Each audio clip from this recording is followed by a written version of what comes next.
Hello students, welcome to Khandelwal Maths Academy. I am your host Vishwesh Khandelwal. In today's video, we will be continuing with part 2 of problem set 1 of lesson 1 basic concepts in geometry of standard 9. अब देखो इससे पहले part 1 में हमने question number 5 तक देखा था. Question 6 मैंने आपको होमवर्क के लिए दिया था. ओके, अब coming to question 7, write the following statements in conditional form. Conditional form मतलब इफ देन फॉर्म में हमें लिखना है. ओके, इससे पहले भी हम ऐसे क्वेश्चंस देख चुके हैं प्रैक्टिस सेट 1.3 में. Now see the first question, every rhombus is a square. अब मैंने आपको तब भी बताया था, समझाया था कि इसमें कीवर्ड देखो. अब यहाँ पे रोम्बस और स्क्वायर ये दो कीवर्ड है, पर इसमें से हमें एक कंसीडर करना है. अब इन्होंने बोला है every rhombus is a square. Okay, so यहां पर हिंदी में अगर देखो तो हर रोम्बस स्क्वायर रहता है. ओके, सो टोटल एक्चुअल जो कीवर्ड आएगा आपका जिसपे पूरा स्टेटमेंट डिपेंडेंट रहेगा वो है रोम्बस. ओके, हर रोम्बस स्क्वायर होता है. बात पहले रोम्बस की हो रही है कि भाई हर रोम्बस है तो वो स्क्वायर है. सो अब देखो इसे कैसे लिखेंगे हम कंडीशनल फॉर्म में, इफ देन फॉर्म में. इफ, अब मैंने आपको पहले ही बताया था कीवर्ड आपने ढूंढ लिया, कीवर्ड है रोम्बस. रोम्बस कौन से फैमिली को बिलोंग करता है? Family of quadrilateral. सो ये आएगा if the given quadrilateral is a rhombus.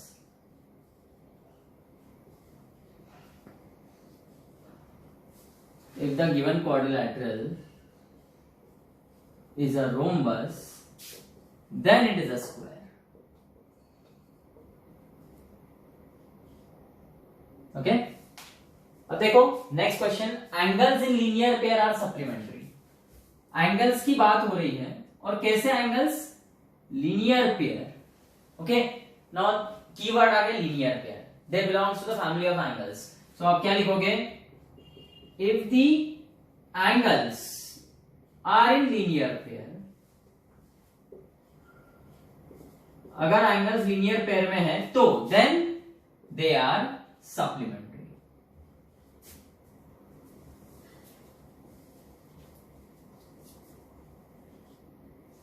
Next देखो, a triangle is a figure formed by 3 segments. अब यहां पर कीवर्ड क्या है? ट्रायंगल.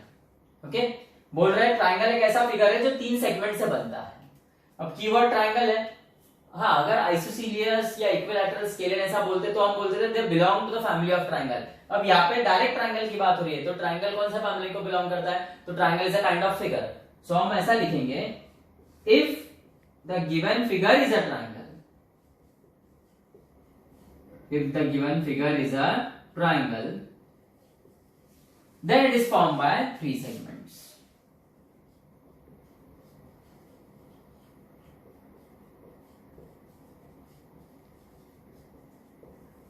और लास्ट देखो, if number having only a number having only 2 divisors is called a prime number. तो इस हिसाब से आएगा, if a number has only 2 divisors then it is called a prime number.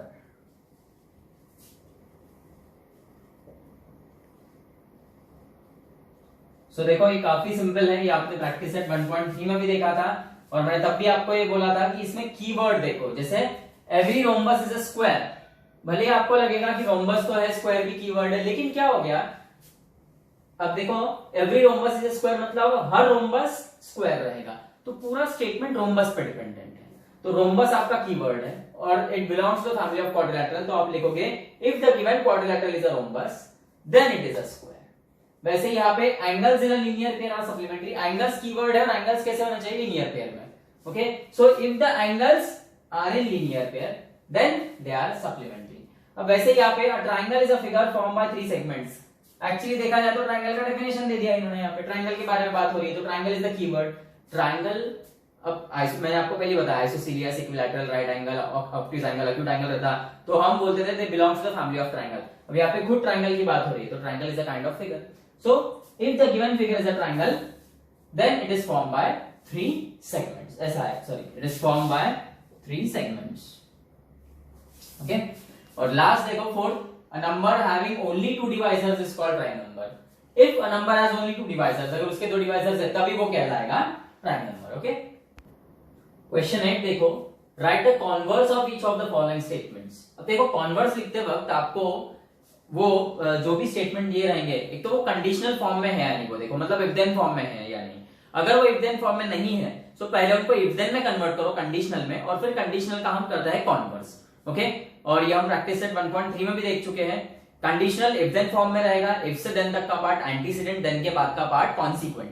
जब हम इसे कॉन्वर्स में कन्वर्ट करते हैं तो जो कंडीशनल का एंटीसीडेंट रहता है वो कॉन्वर्स का कॉन्सिक्वेंट बनता है, और जो कंडीशनल का कॉन्सिक्वेंट है ओके वो कॉन्वर्स का एंटीसीडेंट बनता है। मतलब एंटीसीडेंट और कॉन्सिक्वेंट एक दूसरे से रिप्लेस होते हैं when we convert from conditional to converse.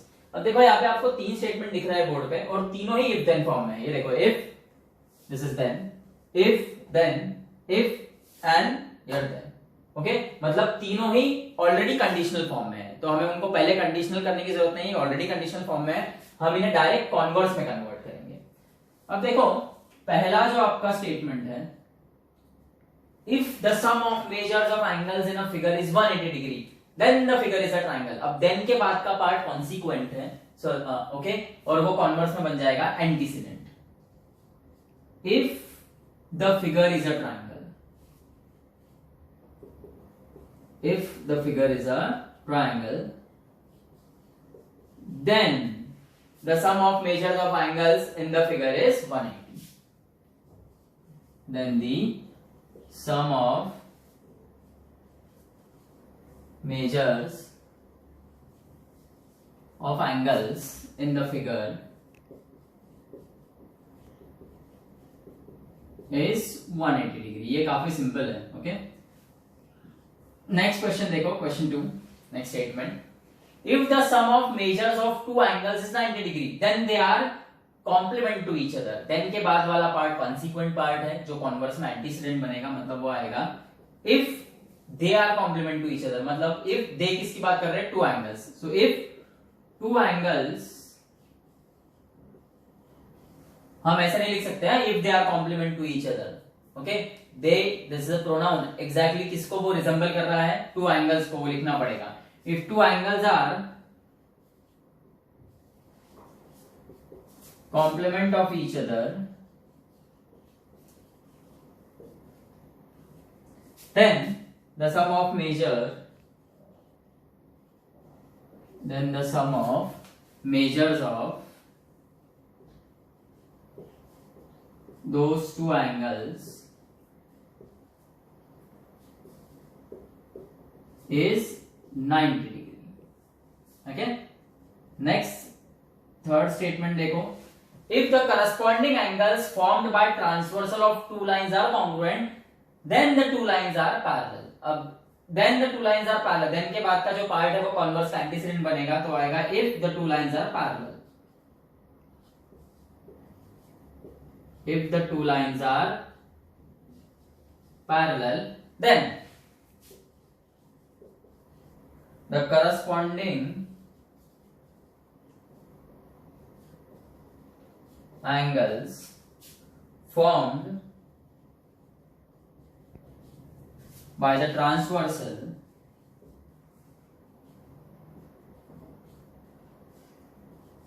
of the two lines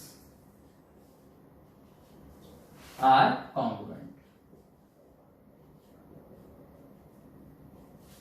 conditional से ज्यादा इजी कॉन्वर्स रहता है, क्योंकि ऑलरेडी इफ देन फॉर्म में अगर स्टेटमेंट दिया है और आपको कॉन्वर्स में कन्वर्ट करने का बोला है, तो देन के बाद का पार्ट हमारा कॉन्वर्स का एंटीसीडेंट रहेगा, और एक्चुअली इफ से लेके देन तक का पार्ट जो है कंडीशनल का वो हमारे कॉन्वर्स का कॉन्सिक्वेंट होगा। ओके, फोर्थ क्वेश्चन देखो, fourth statement, if the sum of digits of a number is divisible by 3 then the number is divisible by 3। Then के बाद वाला पार्ट जो है वो कॉन्वर्स का एंटीसीडेंट बनेगा, मतलब if the number is divisible by 3 then, अब ये इफ से लेके देन तक का जो पार्ट है ये कॉन्सिक्वेंट बनेगा, then the sum of the digits of the number is divisible by 3. Sorry. Okay. Question number 9 देखो, write the antecedent यानी given part and consequent यानी part to be proved in the following statements. अब सबसे पहली बात तो antecedent और consequent part लिखने से पहले ये ध्यान रखो कि वो given statement if then form में होना चाहिए, मतलब कंडीशनल फॉर्म में। अगर नहीं रहा तो उसको कन्वर्ट करो और उसके बाद एंटीसीडेंट और कॉन्सिक्वेंट पार्ट लिखना। अब देखो first question, if all sides of a triangle are congruent then its all angles are congruent. ये ऑलरेडी इफ देन फॉर्म में है। एंटीसीडेंट पार्ट आएगा इफ से देन के बीच का part. All sides of triangle are congruent, this is antecedent part. All sides of a triangle are congruent. Consequent part then के बाद का its all angles are congruent.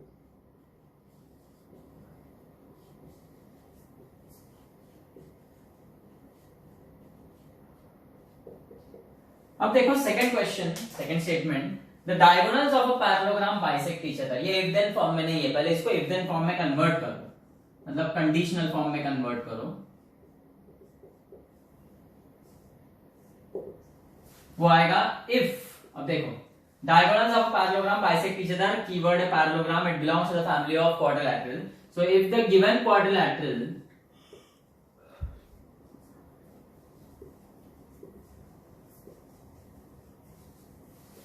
is a parallelogram, then its diagonals bisect each other.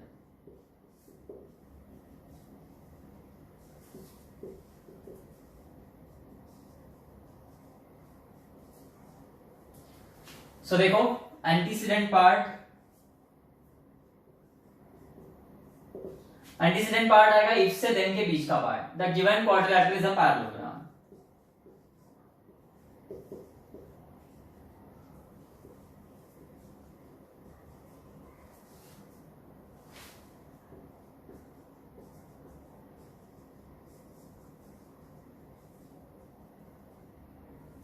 Okay, and consequent part क्या आएगा, then के बाद का part, its diagonals bisect each other.